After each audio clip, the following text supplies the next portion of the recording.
بسم اللہ الرحمن الرحیم صلی اللہ علیہ وآلہ وسلم۔ السلام علیکم۔ اللہ کو اپنے دکھ سنایا کرو، اللہ سے اپنی دل کی باتیں کیا کرو۔ یعنی اگر کوئی دکھ ہو تو اللہ سے بیان کیا کرو، اللہ سے اپنی دل کی باتیں کیا کرو، کہا کرو کہ اے اللہ تعالیٰ ہمیں یہ غم ہے، ہمیں یہ دکھڑے ہیں جو ہم تجھ سے بیان کرتے ہیں۔ اے اللہ، دنیا اگر سنے گی تو کوئی ہمارا مذاق اڑائے گا، کوئی ہمارا دشمن ہے اور کوئی ہمارا دوست ہے۔ اے اللہ، میں اپنے دکھ، اپنی تکلیف، اپنی مشکلیں ساری دنیا کو سنا چکا ہوں مگر کچھ نہ ملا۔ دنیا میں کوئی شخص ایسا نہ ملا جس نے اللہ سے باتیں کی ہوں اور وہ مایوس ہوا ہو۔ اس لیے اے اللہ، میں اپنے دکھ تجھ سے بیان کرتا ہوں، میں اپنی پریشانیاں تجھ سے بیان کرتا ہوں۔ اللہ سے باتیں کر کے دیکھیں، پھر کہیں ان اللہ علی کل شیء قدیر۔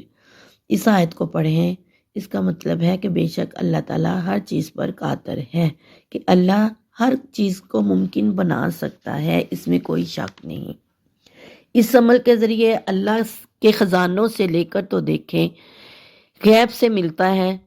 جو کام بھی ناممکن ہو تو اس آیت کو کھلا پڑھیں، اللہ تعالیٰ اس ناممکن کام کو ممکن میں بدل دیتا ہے۔ اس کام کا تصور کر کے اس آیت کو ان اللہ علی کل شیء قدیر کو پڑھیں۔ اللہ پاک کا یہ کلام ہے جس کو پڑھنے سے، جس کی برکت سے اللہ تعالیٰ وہ کام کر دیتا ہے۔ اللہ کہتا ہے جیسا میرے بندے تو مجھ سے گمان کرتا ہے ویسا معاملہ میں تجھ کو، یعنی ویسا معاملہ میں تیرے ساتھ کروں گا۔ اللہ سچا ہے، اس کا وعدہ سچا ہے، اس کا حبیب سچا ہے، اس کے حبیب کا وعدہ سچا ہے۔ سارا دن کھلا پڑھنا ہے اس آیت کو۔ اس آیت کی برکت سے اللہ تعالیٰ سے جو مانگا جائے، جو پریشانی بیان کی جائے، اللہ تعالیٰ اس کو حل کرتا ہے۔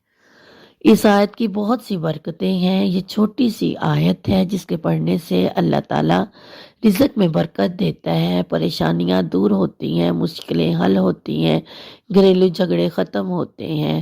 جس بھی مقصد کے لیے اس کو پڑھا جائے اللہ وہ مقصد پورا کرتا ہے۔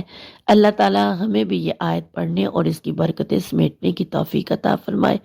آمین ثم آمین صلی اللہ علیہ وآلہ وسلم۔